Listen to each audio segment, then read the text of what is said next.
Break کے بعد ایک بار پھر آپ کی خدمت میں حاضر ہیں اور ٹیکسٹ میسیجز جو واٹس ایپ کے ذریعے آئے ہیں ہم آگاہ خدمت پیش کرتے ہیں۔ السلام علیکم۔ علیکم السلام، میرا نام جمال ہے، میں نوئیڈا سے ہوں۔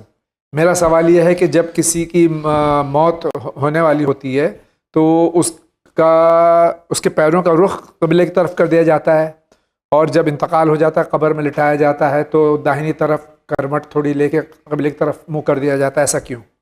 یہ مرنے والے کے اختیار میں نہیں ہوتا، لہٰذا دوسروں پر احتیاط واجب کی بنیاد پر یہ کہا گیا کہ واجب ہے جی، اور ایسا کیا جائے، قبلہ رخ اس کو لٹایا جائے، اور روایتوں کی بنیاد پر یہ حکم دیا گیا ہے ہم کو، جی، اور اس کی علت کوئی خاص نہیں بیان کی گئی ہے، لیکن حکم ہمیں یہی دیا گیا ہے کہ مرتے وقت انسان کے پیروں کو یعنی چہرہ اس کا جو ہے قبلہ ہاں قبلہ رخ ہونا چاہیے۔ اور جب ہم قبر میں دفن کرتے ہیں تو اسی لیے ہے کہ ایسے لٹائیں دائیں جانب کہ اس کا چہرہ قبلہ رخ ہو۔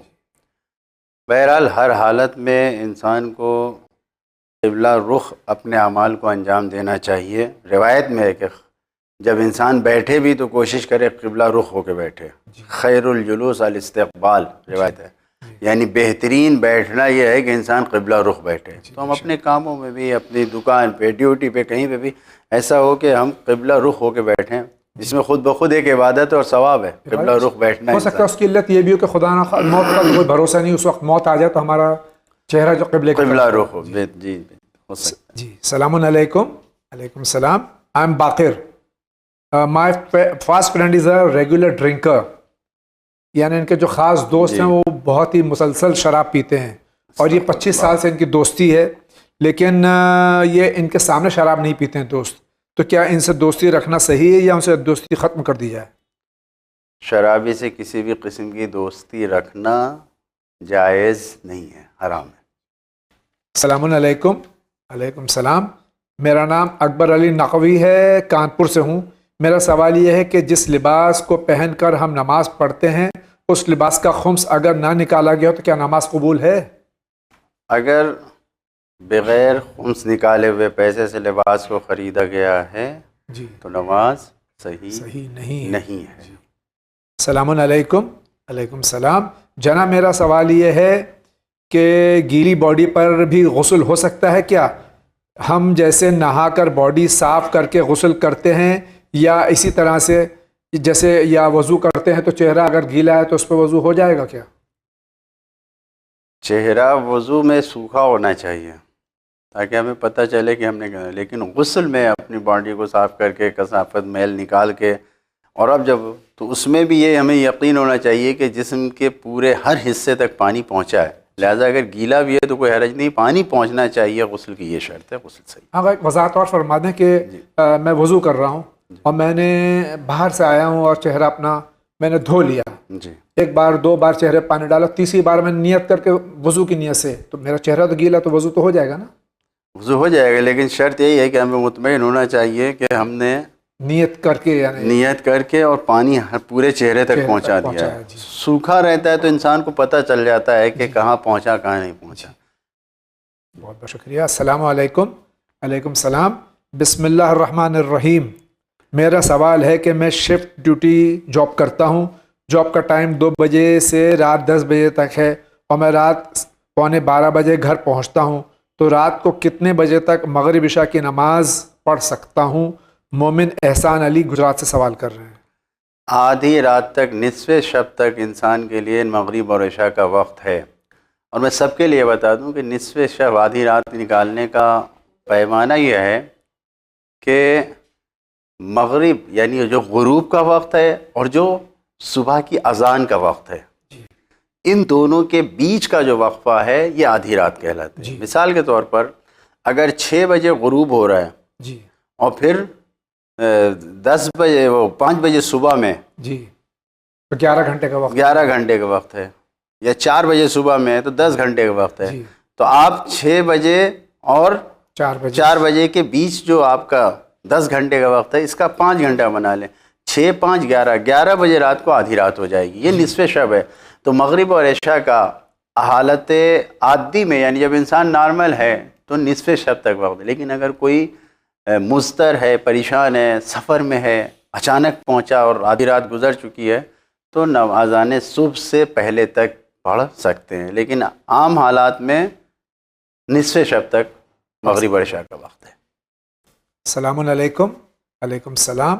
With respect to all of you, I want to ask one question. My question is this, کہ آج ہم on the web رشتے کیوں دیکھتے ہیں؟ کیا زمانہ بدل گیا ہے؟ خاندانی لوگوں کی سوچ بھی بدل گئی ہیں جناب؟ کیا بڑا مسئلہ یہ ہے کہ آج معاشرے میں ایسے ٹاپک پر کوئی پیغام ضرور دیں کہ آج ہم جو ہے وہ ہم سید، شیخ، پٹھان، مغل، مرزا ان سب باتوں پہ زیادہ دھیان دیتے ہیں اور تقوی پہ اور دین پر زیادہ دھیان نہیں دیتے. بہرحال رشتوں کی چھان بین اور رشتوں کے انتخاب میں سب سے اہم چیز یہی ہے کہ ہمیں دین کا خیال رکھنا چاہیے. جی. اس کے علاوہ کوئی شرط نہیں ہے. جو کفو کہا گیا ہے تو کفو یہی ہے کہ دین میں ہمارے برابر ہو. جی. باقی کوئی شرط نہیں ہے. لہذا کیونکہ ہم زمانے کی ترقیوں سے دور نہیں رہنا چاہتے تو کسی بھی طریقے سے رشتے ہوں. آج کی جو آئی ٹی ٹیکنالوجی ہے انفارمیشن کی، اس میں کسی بھی طریقے سے رشتے ہوں، لیکن خیال یہی ہونا چاہیے کہ اس میں دین کا دامن ہاتھ سے نہیں چھوٹنا چاہیے. یہ ضروری ہے، واجب ہے. باقی رشتے کا طریقہ کوئی بھی ہو، اس میں کوئی حرج نہیں. بہت بہت شکریہ. السلام علیکم. علیکم السلام. ہمارا نام ہدا زیدی ہے. ہماری عمر 12 سال کی ہے. ہم ڈسٹرکٹ بجنور کے چھچپورہ ویلیج سے تعلق رکھتے ہیں. ہمارا سوال یہ ہے کہ اگر کوئی ٹرک ڈرائیور ڈرائیو کر رہا ہے اور اس کے پاس ٹائم بندے خدا کا ایکسیڈنٹ ہو جائے اور وہ مر جائے تو کیا اس ڈرائیور کو گناہ ملے گا یا نہیں؟ یعنی اس کی وجہ سے کسی کا اللہ اس کو کسی کی جان لینے کی سزا دے گا یا نہیں؟ ایکسیڈنٹ ہو گیا، جان بوجھ کے نہیں کیا اس نے. اگر جان بوجھ کے نہیں کیا ہے اور بے احتیاطی نہیں کیا اور ایکسیڈنٹ ہو گیا ہے تو بہرحال اللہ اس کو عذاب نہیں کرے گا، لیکن اس کے ذمے اسلامی حکومت ہوگی تو اس کی دیت دینا ضروری ہے. لہذا اگر جانتا ہے کہ کس کا ایکسیڈنٹ ہوا ہے، کیا کیا ہے، تو نہ بھی بتائے، لیکن بغیر بتائے اس کی دیت جتنی ہو سکتی ہے جا کے دے، ادا کرے اور خدا سے معافی مانگے. بہرحال جان بوجھ کے نہیں کیا ہے، لہذا خدا گناہ اور عذاب میں مبتلا نہیں کرے گا. لیکن اگر جان بوجھ کے انسان ایسا کرے، بے احتیاطی کرے ڈرائیورنگ کرنے میں، تو وہ گناہ گار ہوگا اور اس کا عذاب اسے ملے گا. بہت بہت شکریہ. السلام علیکم. علیکم السلام. میں سیدہ صالحہ عابدی کانپور سے. میرا سوال ہے کہ ہم نے اپنے بچپن سے سنا ہے کہ جمعرات اور جمعے کو گھر میں نہ کھچڑی بنانا چاہیے اور نہ چٹنی پیسنی چاہیے، بیکاز ایسے کرنے سے گھر میں غربت آتی ہے، گھر والے غریب ہو جاتے ہیں. میں جاننا چاہتی ہوں کہ اس بات میں واقعی کوئی حقیقت ہے یا یہ واہمہ ہے؟ یہ واہمے سے بھی بدتر کوئی چیز ہو سکتی ہے. ایسا کوئی حقیقت نہیں، خرافات ہے، یہ سب غلط بات ہے. کوئی السلام علیکم. علیکم السلام. میرا نام فیروز ہے. میں کرناٹکا دھارواڑ سے ہوں. میرا یہ کویشچن تھا کہ ایکسیڈنٹ ڈیتھ کیا نیچرل ڈیتھ کہلاتی ہے یا نہیں، اور کون کون سی ڈیتھ نیچرل کہلاتی ہے اور کون کون سی ڈیتھ نیچرل نہیں کہلاتی؟ ایکسیڈنٹ ڈیتھ جو یہ حادثاتی ہے، غیر نیچرل ہے. اور جو بھی موت ایسی ہو کہ جو انسان کے لیے طبیعی نہیں ہے، وہ سب حادثاتی موت کہلاتی ہے. ایکسیڈنٹ ہو گیا، کوئی ایسا ہے کہ اچانک جوان ہے، بالکل اچانک اٹیک آیا اور دم نکل گیا، تو یہ سب حادثاتی موت کہلاتی ہے. اور یہ کچھ حادثے ظاہر ہوتے ہیں جیسے ایکسیڈنٹ، کچھ حادثے پتہ نہیں رہتے ہیں، یہی اٹیک آنا یہ. لیکن طبیعی موت یہ ہے، نیچرل موت جو ہے وہ انسان جب بستر پہ اپنی عمر کے مطابق مر جائے. تو آگے بڑھتے ہیں. السلام علیکم. علیکم السلام. میں آپ سے پوچھنا چاہتا ہوں کہ آج کل یہ جو اٹیکس ہو رہے ہیں ویسٹ میں، اس کے بارے میں ہماری کیا سوچ ہونی چاہیے؟ ہم اپنے آپ کو، اسلام کو کیسے بچا سکتے ہیں؟ کیونکہ ہم پر لگے الزاموں پر صفائی دیں یا کیا یہ صرف چپ بیٹھیں؟ سماج میں نہیں آتا، سمجھ میں نہیں آتا، پلیز اپنے ویورز کے لیے ایسا بھی کوئی پروگرام اسٹارٹ کریں کہ اللہ ہمیں اپنے حفظ و امان میں رکھے۔ یہ جو آج صرف ویسٹ کی بات کر رہے ہیں، سب سے زیادہ تو نام نہاد اسلامی ملکوں میں، اور اسلامی ملکوں میں یہ حادثات ہو رہے ہیں، حادثات نہیں بلکہ یہ سازش ہو رہی ہے، آئی ایس، داعش، طالبان۔ سب سے اہم ہمارا فریضہ یہی ہے کہ یہ جو اسلام کی دشمن طاقتیں ہیں ہم ان کو پہچانیں۔ جی آج کے دور میں یہ جتنے بھی آئی ایس والے یا یہ جتنے نام آپ نے لیے، یہ جو کچھ کام کر رہے ہیں وہ اسلام کا پرچم لگا کے کر رہے ہیں، جی جبکہ حقیقت میں یہ ایک بھی مسلمان نہیں ہے، ان کو ایک بھی اسلامی قانون نہیں معلوم ہے۔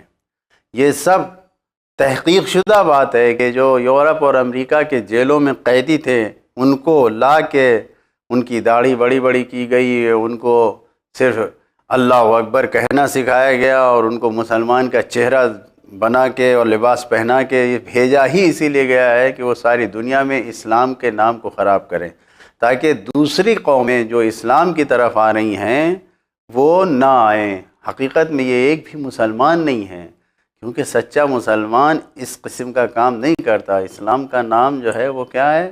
صلح ہے، بے شک، سلامتی ہے۔ اسلام سلامتی ہے، السلام علیکم سے ہماری گفتگو شروع ہوتی ہے، یہ سلامتی کا پیغام ہے۔ جی لہٰذا ہمیں توجہ کرنا چاہیے۔ آج ہماری ذمہ داری یہی ہے کہ ہم دشمن کو پہچانیں اور لوگوں تک یعنی لوگوں کو پہچانوائیں کہ کون دشمن ہے اور کون دوست ہے، اور خاص طور سے ان طاقتوں کے بارے میں ذرا سا بھی ہمارے دل میں کوئی نرم گوشہ نہیں ہونا چاہیے، کیونکہ یہ حقیقت میں مسلمان ہیں ہی نہیں۔ جو اس قسم کی سازشیں کر رہے ہیں اور حرکتیں کر رہے ہیں یہ مسلمان نہیں ہیں، یہ سب دشمنوں کا اعلی کار ہیں۔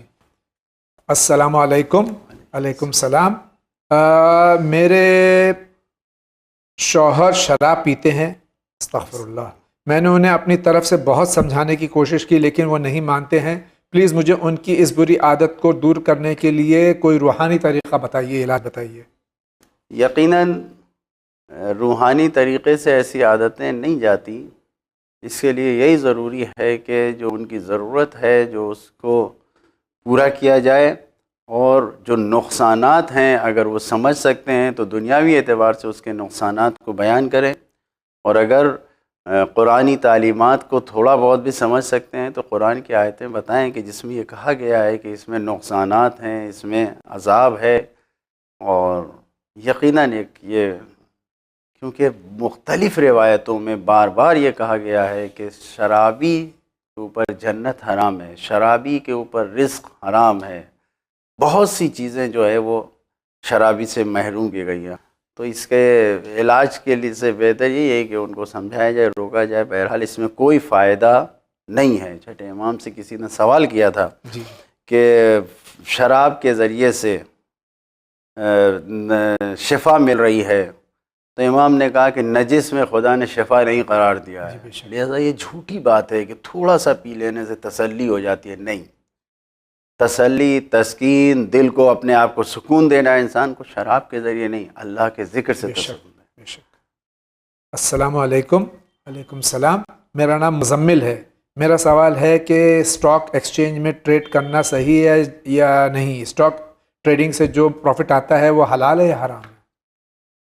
یہاں پر جو سرکاری طور پر چل رہا ہے ہمارے ملک میں، اس میں کرنے میں کوئی حرج نہیں ہے۔ خیال رکھنا چاہیے کہ کسی پر ظلم نہ ہو رہا ہو، خصوصاً مسلمان پر ظلم نہ ہو رہا ہو۔ اگر آپ ان امور کو انجام دے رہے ہیں تو صحیح ہے اور اس کی کمائی بھی حلال ہے۔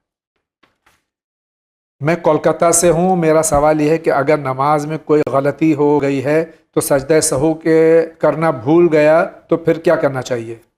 جب یاد آ جائے اسی وقت سجدہ سہو کی قضا کر لینا چاہیے۔ السلام علیکم۔ علیکم السلام، میرا نام محمودہ ہے، میں آندھرا پردیش وجے واڑہ سے ہوں۔ میرے بیٹے کی عمر 10 سال ہے، ہمارے کوئی بات نہیں سنتا ہے اور نہ قرآن وغیرہ پڑھتا ہے، تو کیا کرنا چاہیے؟ سب سے پہلے ضروری یہ ہے کہ جو اس کی ضرورتیں ہیں، جو اس کی دنیا میں جو چیزیں مانگ رہا ہے اس کو پوری کیا جائے، جو جائز ضرورت ہے اس کو پوری کیا جائے، اس کو سمجھایا جائے۔ اور دوسری چیز یہ کہ خود معصوم نے یہ ارشاد فرمایا ہے، روایت عربی کی یاد نہیں، مفہوم یہ ہے اس کا کہ سب سے زیادہ بیٹے کے حق میں ماں کی دعا قبول ہوتی ہے. آپ دعائیں کیجئے، اور خاص طور سے جب آپ واجب نمازیں پڑھتی ہیں تو نمازوں کے بعد دعا کیجئے. اور ایسا نہیں ہے کہ نافرمان ہو جائے گا. آپ بتائیے، جب ہم خود گھر میں قرآن نہیں پڑھتے تو ہمارے بچے کیسے پڑھیں گے؟ لہٰذا اگر آپ پڑھتی ہیں تو کیا کہنا، اس بچے کو دکھا کے اس کے سامنے پڑھیے تاکہ وہ سیکھے. اور اگر نہیں پڑھتی ہیں تو خود آپ کے شوہر، بھائی بہن دوسرے قرآن پڑھیں. جب قرآن پڑھیں گے، میں نے بہت سے گھروں میں دیکھا ہے کہ جب بڑے بیٹھ کے قرآن پڑھتے ہیں تو بچے خود بخود قرآن سے قریب ہوتے ہیں. لہٰذا کوشش کریں. ممکن ہے کہ بعض وقت یہ بچہ ہے، اس کو کارٹون دیکھنا ہے، کچھ دیکھنا ہے، تو جو جائز خواہشیں ہیں اس کی پورا کریں. باقی انشاءاللہ خدا سے دعا کریں، حل ہو جائے گی. بہت بہت شکریہ. السلام علیکم. علیکم السلام. To all viewers and members of Win TV, my question is, we can eat the fruits which are grown up in the graveyards. Inshallah, looking forward for your answer. May Allah subhanahu wa ta'ala give you all the success in your work. Ameen. ان کا یہ ہے کہ قبرستان میں جو درخت و باثمر اس کے فروٹس کھانا کیسا ہے؟ جائز ہے، کوئی حرج نہیں ہے. اگر وقف نہیں ہے کسی خاص جگہ کے لیے، جی عام ہے، جی تو کوئی حرج نہیں. بعض وقت خود قبرستانوں میں دیکھا گیا برباد ہوتا ہے، جی کھانے میں کوئی حرج نہیں. اٹھا کے کسی کی ملکیت نہ ہو، اگر ملکیت جی ہے. ایک طویل سوال ہے، آپ کی خدمت میں پیش کر دیتے ہیں. السلام علیکم. علیکم السلام. میرا نام سید تنویر حسن ہے، میں رانچی جھارکھنڈ کا رہنے والا ہوں. آج اچانک ہم لوگوں کی نظر پڑی کہ فطرے کی رقم گھر میں پڑی ہوئی ہے. میں عید کے دن سے اس رقم کو چینل ون کو بھیجنا چاہ رہا تھا، مگر میرے بھائی نے منع کر دیا کہ ون میں فطرہ نہیں جا سکتا، کسی غریب کے یہاں جائے گا، مگر یہ ابھی تک ادا نہیں ہوا. اب میرا بھائی کہتا ہے عذاب نازل ہوگا، کیا یہ صحیح ہے؟ پہلی بات تو یہ کہ میں عید کے 2 دن قبل سے شدید بیمار تھا. Gall bladder stone, kidney stone and liver میں سوجن تھی. عید کے دن بھی تھا. آپ بتائیں میں کہاں تک ذمہ دار ہوں اس عذاب سے؟ کوئی حرج نہیں ہے، جان بوجھ کے تو نہیں کیا ہے، اور واجب نہیں ہے کہ فوراً شب عید یا روز عید ہی پہنچا دے. بہتر یہ ہے جی اگر نہیں پہنچا سکیں تو کوئی حرج نہیں ہے، جب موقع ملے فوراً اس کو حقدار تک پہنچائیں، اس میں کوئی حرج نہیں ہے. اور نہ کوئی عذاب الہی ہے. خداوند عالم عذاب اس نے معین کیا ہے، لیکن نافرمانیوں پہ، نہ یہ کہ انسان سے جو بھول چوک ہو جائے اس کے اوپر. بہت بہت شکریہ. السلام علیکم. علیکم السلام. آپ کو مولانا صاحب کو میرا سلام. علیکم السلام. میرا سوال ہے، میں سروس کرتی ہوں اور میرے ہسبینڈ بھی، تو ہسبینڈ کو سبھی کچھ کرنے کا حق ہے، وائف جو کرے تو وہ ہسبینڈ کی اجازت سے کرے، اپنے گھر والوں کی مدد کرنے میں بھی اجازت لے. جاب دونوں کر رہے ہیں لیکن حق وائف کو نہیں ہے. جواب دیں. آپ کے one channel day and night ترقی کرے، الہی آمین. ون چینل دنوں رات ترقی کرے. صرف یہی چینل دیکھتے ہیں. آپ میری اور سبھی مومنین کی سلامتی اور صحت کے لیے دعا فرمائیں. بہت بہت شکریہ. انشاءاللہ دعا کریں گے آپ کے لیے. انشاءاللہ خداوند عالم تمام ناظرین اور تمام مومنین اور تمام مسلمین کو اپنے حفظ و امان میں رکھیں. ان کا سوال جو ہے یہ کہ دونوں کماتے ہیں لیکن ان کو اجازت نہیں ہے کہ اپنے ماں باپ پہ پیسہ خرچ کریں. نہیں بالکل، آپ کی جو ذاتی آمدنی ہے اور اس کی مالک آپ خود ہیں، اور اس کو آپ اپنے والدین پہ خود اپنی اجازت سے خرچ کر سکتی ہیں. اور شوہر کو آپ چاہیں تو بتائیں، بتانا بھی ضروری نہیں ہے، نہ اجازت ضروری ہے، کیونکہ آپ اس کی مالک ہیں، ملکیت ہے. جی. اور وہ بہت گہرائی میں اگر کوئی ایسا ہے کہ شوہر نے آپ کو شرط اسی اجازت دی ہو کہ جو کمائی ہوگی وہ تمہاری ہماری ہوگی، اور اس طریقے کی شرطوں پہ راضی ہو کہ اگر آپ نے سروس شروع کی ہے، تب تو ان کی اجازت لینا ضروری ہے. جی. ورنہ آپ کو اجازت کی بھی ضرورت نہیں، حتیٰ بتانے کی بھی ضرورت نہیں. جو آپ کما رہی وہ آپ کا حصہ ہے، اور آپ اس کو اپنے والدین اپنے اوپر ہر طریقے سے. السلام علیکم. علیکم السلام. آپ لوگ ماشاءاللہ سے بہت اچھا کام کر رہے ہیں. آپ کی وجہ سے ہمارے کتنے پرابلم سالو ہوتے ہیں. ہم لوگ آپ کے شکر گزار ہیں. بہت بہت شکریہ آپ کا بھی. الحمدللہ. اللہ آپ کو اس کی جزا دے. میں یہ پوچھنا چاہتی ہوں کہ اگر ہم نماز جماعت کے ساتھ پڑھ رہے ہیں اور اگر ہمارے فون کی رنگ بجے اور ہم فون سائلنٹ کرنا بھول گئے، اس کی وجہ سے ہمیں اپنی نماز میں بھی ڈسٹرب ہو رہا ہے اور باقی سب لوگوں کو بھی، تو کیا ایسی صورت میں نماز شروع ہی میں ہم فون نماز کی حالت ہی میں فون کٹ کر دیں؟ یہ فاطمہ گجرات سے سوال کر رہی ہیں۔ اگر نماز کی صورت یا حالت بدل نہیں رہی ہے تو آپ فون سوئچ آف کر دیں، کٹ کر دیں، کچھ بھی کر سکتی ہیں، لیکن مثال کے طور پہ نماز آپ اس جگہ پہ پڑھ رہی ہیں اور 1 میٹر دور فون رکھا ہوا ہے آپ کا، جی، تو وہاں سے آپ جگہ نہیں بدل سکتی ہیں، اپنی جگہ پہ بیٹھے ہوئے، کھڑے ہوئے، یا جس طریقے سے اگر آپ فون کو کٹ کر سکتی ہیں تو اس میں کوئی حرج نہیں۔ ناظرین کرام، اسی کے ساتھ آج کے اس ایپیسوڈ کا وقت ختم ہوا چاہتا ہے۔ ہم حجت الاسلام جناب مولانا روح ظفر صاحب قبلہ کا شکریہ ادا کرتے ہیں، آپ کا بھی شکریہ ادا کرتے ہیں کہ آپ میرے اس پروگرام مسائل زندگی کو سراہتے ہیں اور اس کو اس قدر پاپولر آپ نے بنایا ہے۔ میں تہہ دل سے آپ کا شکر گزار ہوں۔ آگا آپ کا بہت بہت شکریہ، آپ تشریف لاتے ہیں یہاں اور زحمت گوارہ کرتے ہیں۔ خداوند عالم قبول کرے ہم سب سے انشاءاللہ۔ آج کا پہلا انعام جا رہا ہے، تو جیسے کہ حضور پاک صلی اللہ علیہ وآلہ وسلم نے یہ بھی فرمایا تھا کہ جناب فاطمہ الزہرا سلام اللہ علیہا میرا جز ہے، جو اس سے بغض رکھے گا اس نے میرے ساتھ بغض رکھا، اور جس نے میرے ساتھ بغض رکھا اس نے اللہ کے ساتھ بغض رکھا۔ تو گویا یہ حدیث جو ہے یہ صاف طور پہ ظاہر ہے جناب فاطمہ الزہرا سلام اللہ علیہا کے بارے میں۔ تو ایسا ہی حدیث ایسا کیوں نہیں ہے کہ انہوں نے فرمایا کہ میرے بعد 12 خلیفہ ہوں گے۔ آج کا دوسرا انعام کے حقدار ہیں، میں نے پڑھا ہے کہ بیٹا نعمت بیٹی رحمت، مگر میں یہ جاننا چاہتا ہوں کہ رحمت کے بدلے میں ثواب دیا جائے گا، نعمت کے بدلے میں سوال کیا جائے گا۔ یہ جو سوال کیا جائے گا یہ کیا سوال کیا جائے گا میں یہ جاننا چاہتا ہوں۔ اور تیسرے انعام کے حقدار ہیں۔ میرا سوال یہ ہے کہ جب کسی کی موت ہونے والی ہوتی ہے تو اس کے پیروں کا رخ قبلے کی طرف کر دیا جاتا ہے، اور جب انتقال ہو جاتا ہے قبر میں لٹایا جاتا ہے تو داہنی طرف کرمٹ تھوڑی لے کے قبلے کی طرف منہ کر دیا جاتا ہے، ایسا کیوں؟ ناظرین کرام، اسی کے ساتھ میں آپ سے اجازت لینا چاہتا ہوں، انشاءاللہ زندگی رہی تو پھر آپ سے ملاقات ہوگی۔ وآخر دعوانا ان الحمد للہ رب العالمین۔